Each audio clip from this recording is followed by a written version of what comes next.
अस्सलाम वालेकुम बच्चे, कैसे हैं? उम्मीद करता हूँ कि आप ठीक होंगे।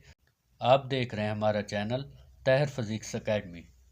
और आज हमने नाइन्थ फिज़िक्स का चैप्टर नंबर 1 का जो टॉपिक है 1.4 स्क्रू गेज को हमने स्टडी करना है। तो चलते हैं अपने आज के टॉपिक की तरफ। What is screw gauge? Screw gauge is a device which measure the length of up to 0.01 millimetre. तो बच्चे, हमारे पास स्क्रू गेज एक ऐसा डिवाइस है जो भी किसी भी चीज़ का डायमीटर हो या लेंथ हो, वो 0.1 मिलीमीटर तक एक्यूरेट मेजरमेंट कर सकता है। तो बच्चे, आगे है कंस्ट्रक्शन ऑफ स्क्रू गेज। जो स्क्रू गेज है वो एक तो यू शेप मेटल फ्रेम पर मुश्तमिल होता है जिसके एक सिरे पर स्टड यूज होता है, ठीक है। और फिर ये एक हॉलो सिलेंडर पर मुश्तमिल होता है जिसके ऊपर मिलीमीटर में स्केल्स होती हैं, और इस लाइन को हम कहते हैं इंडेक्स लाइन।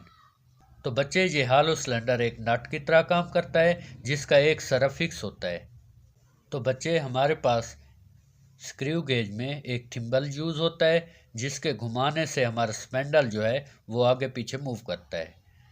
तो ये थी इसकी कंस्ट्रक्शन ऑफ स्क्रू गेज। तो इसकी हम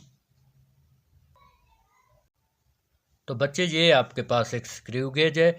ये देखें, ये फ्रेम जो है ये यू शेप्ड है, यू की मानद है, ठीक है।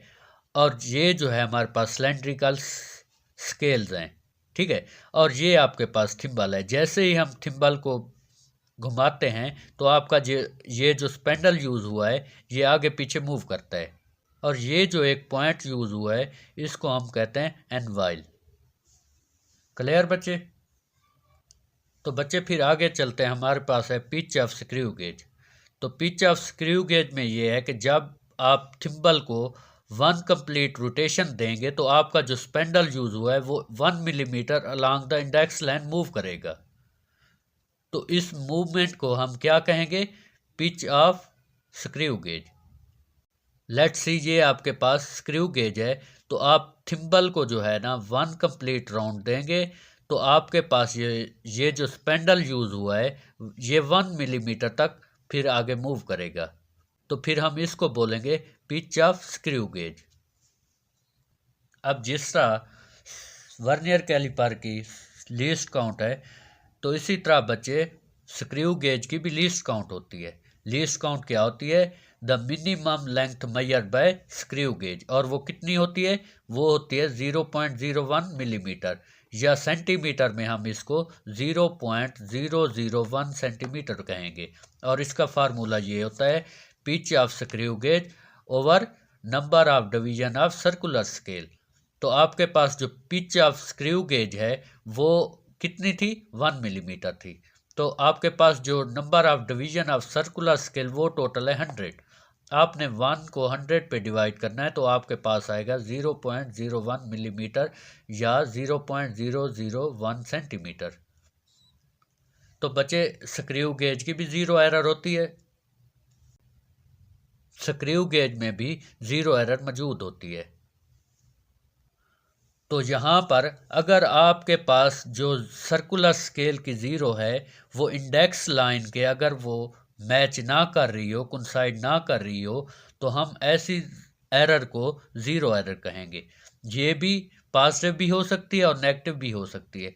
पॉजिटिव ज़ीरो एरर क्या होती है बच्चे? अगर तो आपकी सर्कुलर स्केल इंडेक्स लाइन के पीछे होगी तो ऐसी एरर को हम कहेंगे पॉजिटिव ज़ीरो एरर। और नेगेटिव ज़ीरो एरर क्या होगी कि अगर तो आपकी सर्कुलर स्केल वो इंडेक्स लाइन के आगे होगी तो हम ऐसी एरर को फिर क्या कहेंगे? Negative zero error. तो प्रोसीजर क्या है? What is the procedure of zero error correction? सबसे पहले आपने लीस्ट काउंट फाइंड करनी है। वो आपको ऑलरेडी पता है वो कितनी होती है स्क्रू गेज की। वो होती है बच्चे आपके पास 0.001 मिलीमीटर, ठीक है। सबसे पहले आपने ये काउंट कर लेनी है। उसके बाद आपने ज़ीरो एरर चेक करनी है। वो पॉजिटिव भी हो सकती है और नेगेटिव भी हो सकती है। फिर आपने क्या करना है? मेन स्केल की जो रीडिंग है उसको काउंट करनी है, और जो आपके पास सर्कुलर स्केल की डिवीजनें हैं उसको आपने लीस्ट काउंट के साथ मल्टीप्लाई कर देना है।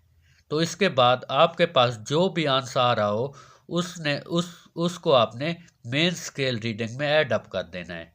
तो बच्चे इससे आपकी ज़ीरो एरर करेक्शन हो जाएगी। तो बच्चे आज का लेक्चर आपको कैसा लगा?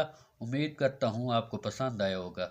जाने से पहले एक रिक्वेस्ट है कि हमारे चैनल को लाइक करें, शेयर करें और सब्सक्राइब करें। मिलते हैं अगली वीडियो में। फिल वक्त के लिए अल्लाह हाफिज़।